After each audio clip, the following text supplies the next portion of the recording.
Hello everyone, it's Melika and today I'm going to be doing a review of Captain America Civil War. So I did one last week that was spoiler free and this one is going to have spoilers and explain why I am 100% Team Cap. So going into the film, based on the trailers and what I'd read about the movie, I was already pretty Team Cap. Like, I felt the idea of the Avengers governing themselves was much better than having having the UN govern them, because like Captain America said, the UN is going to have their own agendas and they might not always do what the Avengers feel is right, and because they want to have political reasons to stop them. Whereas Captain America says, if people are in need, we should be able to help them. And Iron Man, he just seems to have his own guilt being the only thing that he's following, because pretty much everything that happened in Age of Ultron was entirely his fault, so I do understand why he has that guilt and why he'd want to stop it. But at the end of the day, the Avengers were the ones who fixed that problem, and if he'd listened to the other Avengers in the first place, there never would have been a problem at all. So that's clearly demonstrated that as a group, they do have the knowledge and the intelligence to stop bad things from happening, whereas when they were governed by S.H.I.E.L.D. and Hydra, it did not work so well. However, in the actual movie, their reasons for being on their side became much more apparent as there was lots of character development throughout the movie. So with Iron Man, we revealed that he and Pepper have broken up, and he's also feeling a lot of guilt about the death of his parents and wishing things had been different between them. So he's dealing with a lot of emotional issues, whereas for Captain America, very near the start of the movie, he finds out that Peggy's died, and at her funeral in the eulogy, he's reminded of what she said, how you should always stand up for what's right, even when it's not the easy thing to do, and even when everyone else around you is telling you it's wrong. If you know that it's right, you always have to go and fight for that. So even though Captain America is facing backlash from Tony Stark and a couple of the others for not signing the Sokovia Accords, he's still very much driven to still do the right thing, especially because he's had that recent thing with Peggy dying, which is driving him as well, reminding him of the values that he was founded on. So he's very much driven by his ideology, as well as the fact that Bucky has resurfaced and he wants to do what's right to save his friends. Another thing that's driving Captain America is his loyalty. Like, from the very start, we see a very caring bond between him and Scarlet Witch. Like, when she makes that mistake at the start of the movie where she accidentally kills some people while trying to save Captain America, she's really torn up over it, and Captain America does his absolute best to protect her.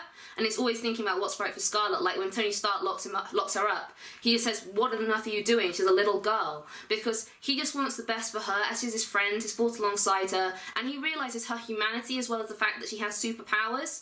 However, Tony Stark just betrays his friends so much throughout the course of the movie. Like, these are people who have fought alongside him and always supported him, and he turns on them at the first opportunity. He captures them, hands them in, does not listen to what they're saying. Like, when Captain America tells him that Bucky has been framed, Tony Stark doesn't even entertain that possibility. Despite everything that Captain America's done for him, Tony Stark just immediately dismisses what he's saying.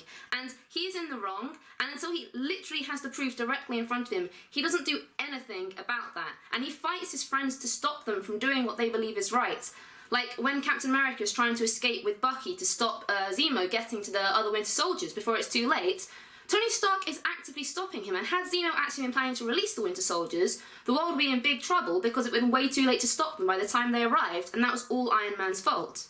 However, the thing that gets me more than anything about Iron Man and solidifies in my mind why I really don't like him in this movie is at the end, when he watches that video and Bucky, in his possessed state where he had absolutely no control over his actions, killed his parents years ago. No, despite the fact that he can see right in front of him that Bucky has changed, Bucky is no longer under that brainwashing, and Bucky is a good person, he turns on him immediately and starts attacking him for something that he had no control over, that was completely not his fault. Iron Man just goes absolutely wild over it and attacks Bucky and attacks Captain America for trying to save his friend. Even Black Panther, whose father had been very recently killed as a direct result of Zemo's actions, he still had mercy on Zemo, was still rational. And he wasn't even friends with Zemo. This was a man he had no previous correspondence with. This was just a man who was responsible for the death of his father, and he forgave him, and he is working to do the right thing by locking him up. Whereas Iron Man, despite it happened years ago by a guy who had not been in control of his actions, and who was best friends with one of Iron Man's closest friends, he just turns on them immediately, and that just shows how little constraint he has. Captain America is not actively attacking Iron Man, he is defending, just trying to stop Iron Man from tearing into his friend. And at the end, when Tony Stark says, "You don't deserve that shield, my father gave you that shield," Captain America gives it back, despite the fact that Howard Stark gave it to him, believing in what Captain America stood for. And Captain America has never wavered in his stance, and I strongly believe that Howard Stark would have supported Captain America. However, despite all of that, Captain America cares for his friend, so leaves his shield behind as a sign that he is still with Iron Man. And Iron Man just has no sense of loyalty for anyone apart from War Machine, and I believe that's only because War Machine is as close to Iron Man as Falcon is to Captain America. Speaking of War Machine, while it was absolutely tragic what happened to him when Vision shot him down, you have to remember that Iron Man is the one who told Vision to make that shot, and if it hadn't have hit War Machine, it would have hit Falcon and caused just as much damage to him. Whereas Iron Man had absolutely no care for Falcon, who'd also done the right thing in the past and who's also fought alongside. He only cared about War Machine because it happened to him. If it happened to Falcon, he was the one who gave that order.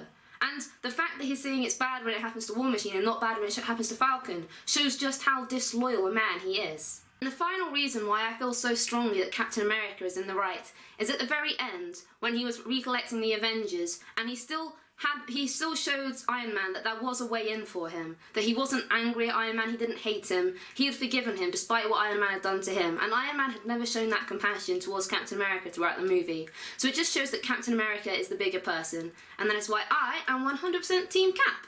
So I hope you enjoyed this video. Let me know in the comments down below whether you are Team Cap or Team Iron Man, and don't forget to subscribe. See you next time!